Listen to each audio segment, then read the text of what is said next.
Do you enjoy chilling tales and terrifying stories? Then step into the darkness with Cryptwink HQ. Watch more spine-tingling horror stories now.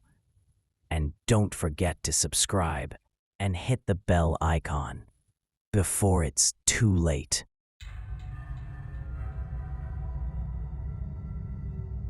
This story happened to me and my daughter back in 2019 when we were living in a quiet suburban neighborhood in upstate New York.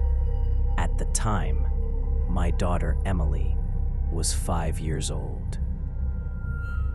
She was this sweet, curious little kid who always had a wild imagination. Like most kids her age. So when she started talking about an imaginary friend, I didn't think much of it. A lot of kids make up pretend friends. It's part of growing up. But the things Emily's imaginary friend started saying, words, they weren't normal. And I'll never be able to look at imaginary friends the same way again. It all started pretty harmless. Emily came into the kitchen one afternoon and said, "Daddy, my friend Daniel says we should eat pizza tonight instead of chicken." I laughed because it sounded like the kind of thing a kid would make up. I asked her who Daniel was, and she said, "He's my friend. He sits in my room and talks to me." Naturally, I assumed she was just pretending. But that night, when I asked her what toppings Daniel liked, she got this serious look and said, "Daniel doesn't like pepperoni. He said it makes him sick." It was funny. Until it wasn't. Over the next few weeks, Emily kept mentioning Daniel, a name that echoed in the silence. But Daniel was never there. His presence felt like a shadow, always just out of reach. She'd say things like, "Daniel's sitting in the corner, don't step on him," or "Daniel doesn't like when the lights are off." One evening, I overheard her whispering in her room. When I peeked in, she was facing the corner, nodding like someone was speaking back to her.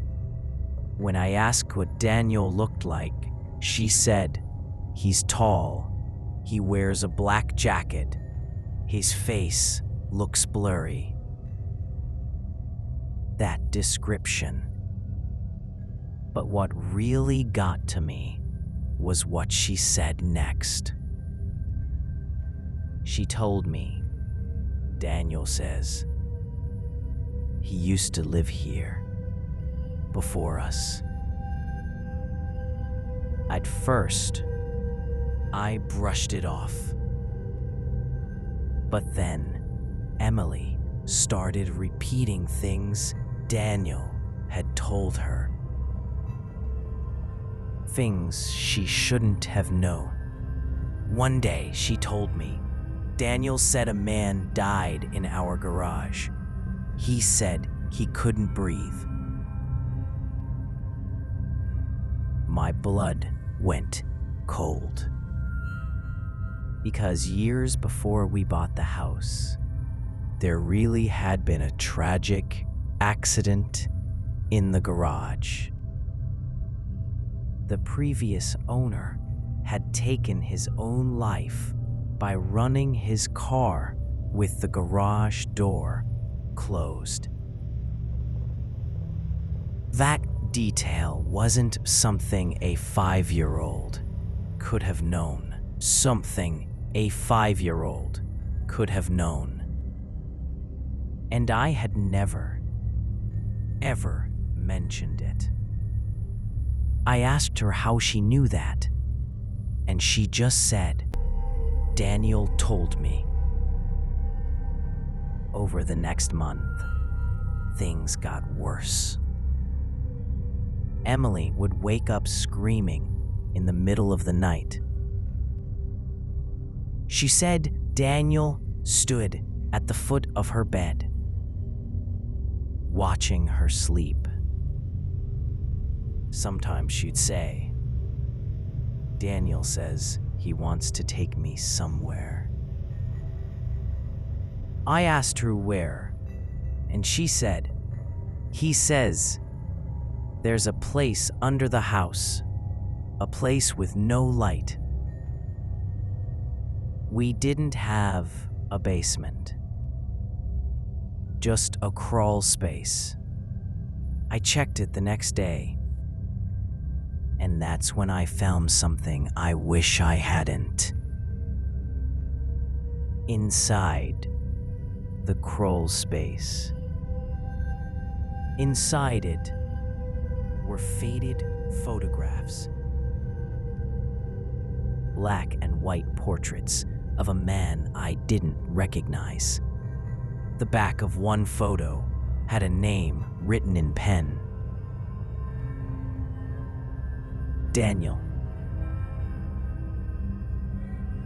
After that, I couldn't sleep.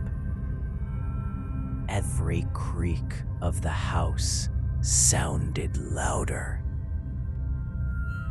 Every night, I'd hear Emily talking in her room, whispering to Daniel.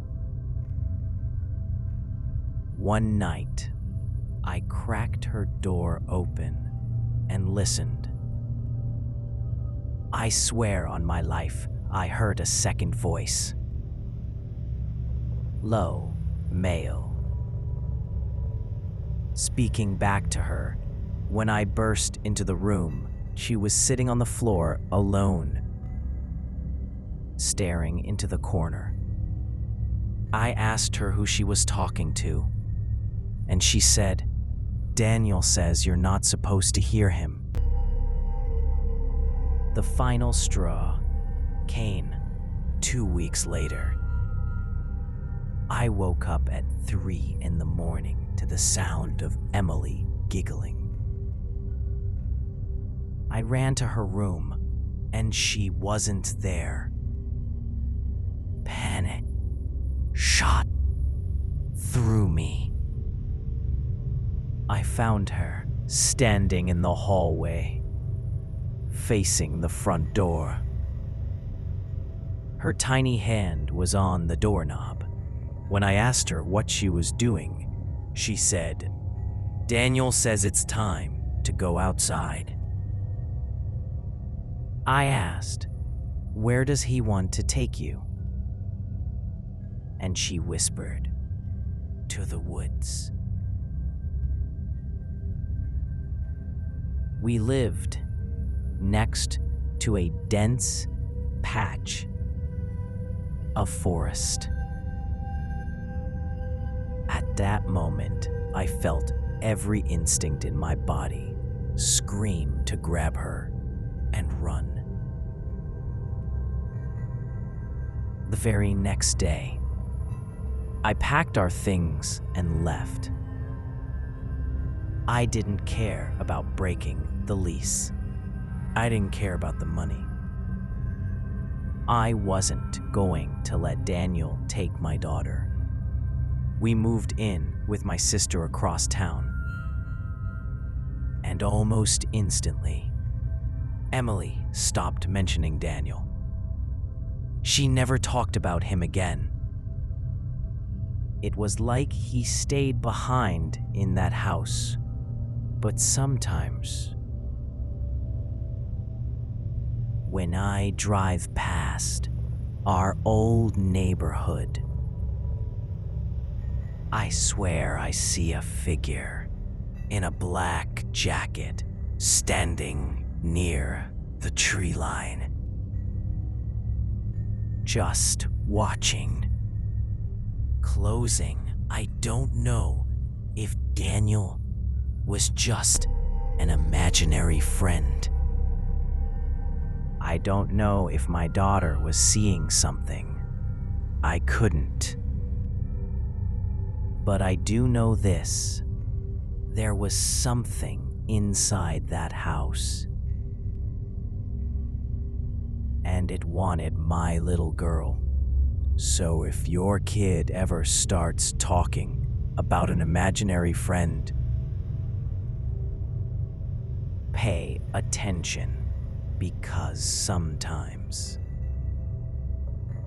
they're not pretending.